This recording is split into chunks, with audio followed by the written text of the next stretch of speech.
ضلعی انتظامیہ corona virus سے بچاؤ کے لیے مہنگے داموں فروخت ہونے والے سینیٹائزرز کے خلاف میدان میں آ گئی۔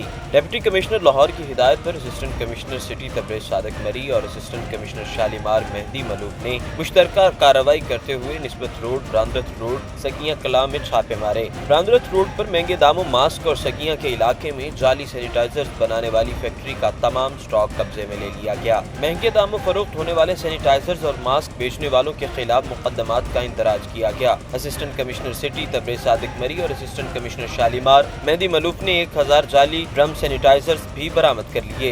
غیر معیاری سینیٹائزرز بنا کر شہریوں کی جانوں سے کھیلنے والے افراد کے خلاف بھی سخت قانونی کارروائی کرنے کا عندیہ دے دیا گیا۔ ڈپٹی کمشنر لاہور دانش افضال نے 5 تحصیلوں کے اسسٹنٹ کمشنرز صاحبان کو جعلی سینیٹائزرز کی فروخت کرنے والوں کے خلاف سخت قانونی کارروائی کرنے کی ہدایت جاری کر دی۔